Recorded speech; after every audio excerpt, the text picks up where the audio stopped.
The Wilhelm scream. Please retire it.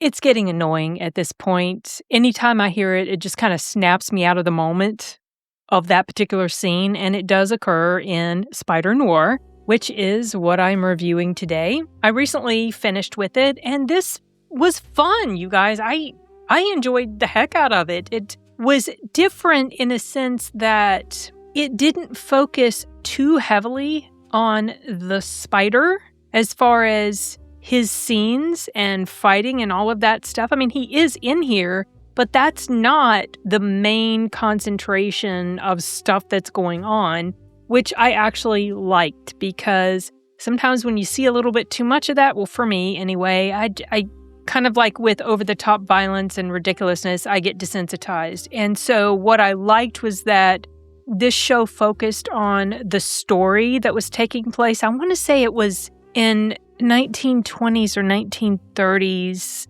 New York. It's between World War I and II, from what I remember. It was fun to see Nick Cage in this role. And speaking of Nick Cage, another thing I liked about this is that he was a bit muted from his typical, over-the-top style that a lot of us know him for. Every once in a while, it would slink out there for us to see in these very brief kind of, humorous moments. But for the most part, he was kind of playing it straight. He was also sort of emulating, let's say, detectives from 1940s movies or whatever. I think Humphrey Bogart. He also kind of put on this tone to his voice that reminded me of not only Humphrey Bogart, but James Stewart as well. So I thought that was kind of interesting. I'm also glad that they didn't call him Spider-Man. They called him the Spider, which seemed kind of appropriate for the times, actually. It seemed like that would be something that they would call him back in the day. I had heard that Nick Cage did much of his stunts, if not most of them. But like I said, there's not a ton of action. You can tell when there are moments that there's some CGI that's being used, but fortunately, because a lot of it is kind of in shadow-ish, it's not so glaring that it just really pulls you out of the moment, so no huge issues as far as that goes. I thought that the noir setting was well executed. I also liked the writing for the most part. I mean, there were some nitpicks I have with the writing, but I enjoyed the mystery of what was going on and the story-first approach that I already mentioned, as opposed to action-first approach. I also liked the Spider's costume. It wasn't like Peter Parker's Spider-Man. It was very simple trench coat, maybe, black clothes underneath, and just like a ski mask type of thing with these spider eyes that would light up. And it made for a really cool aesthetic. I liked when he would turn the lights in his little eye holes on. It was neat. It was simple, but it was effective, and it looked sharp and cool and all of that stuff. Something that I, for some reason, I guess I didn't expect it, but I don't know why I wouldn't, because we are talking about stories in the Spider-Man universe-ish, was that the presence of superpowers, or they would call them supers, it's a known thing in this world, not really something that's super hidden. Not that it's really super hidden anyway in the movies, but it seems that it was kind of out and in your face a bit more than maybe what we saw in some of the other stories. And getting back to some more of things that I like, and this is probably maybe the last thing I'll touch on before I start to dive a little bit into some of my nitpicks. I liked the choice of him being a detective. I can't remember if we knew that about him in the Spider-Verse movie he was in, but he's a detective, and he's got this whole past that is given to us bit by bit as the episodes go on. He's kind of tormented. He doesn't want to be the spider anymore because of a tragedy that happened in his past. And so he's just trying to make ends meet as a private eye. And he's got this secretary, I think her name was Janet, working with him and sort of down on his luck or not doing so great financially. So they need all, the jobs that they can get. And this is kind of a point of contention between him and Janet off and on through the show is that she feels sometimes he's not very smart when it comes to taking on jobs for money. Some other positive things I forgot to mention. The cast in general, I liked the cast.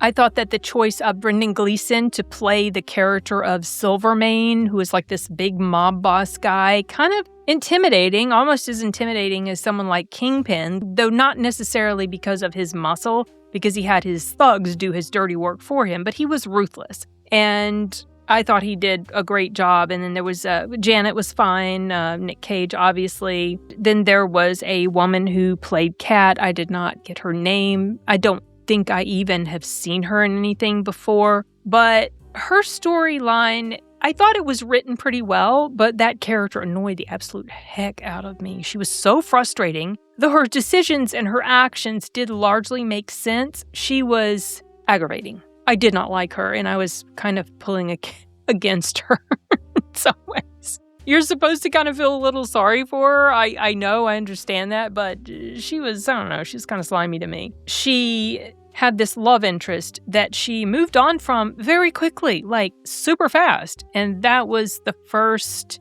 issue with her character that made me immediately suspicious of her and not like her. It's not that she wasn't written well, she was just an unlikable character. Other things, very minor, nitpicky things.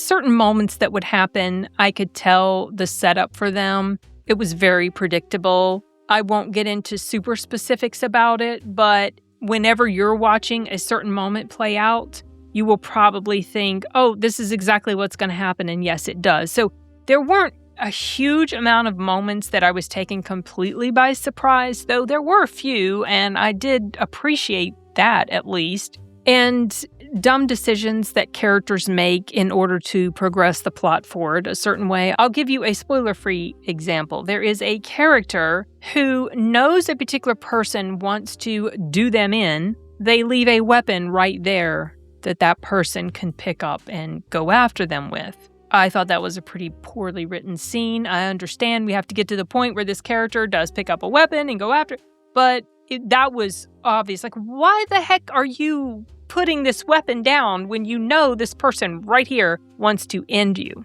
That didn't work too well for me. Then there's another moment where, and I will get a tad specific on this, Ben's secretary is kind of scared off from wanting to work for him, and at one point she quits. And then the next episode, she's back with no explanation or no demonstration that they have talked it out, and she's back, and this is why. You kind of have to fill in the blanks. Well, this and this and this happened, and so that's why she came back. But I really feel like it would have been helpful to at least show this has happened behind the scenes. So it kind of made things a little jarring because at the end of this episode, she quit. The beginning of this next episode, she's right back there at the office. So, little things like that. Maybe it was something that was cut from the episode.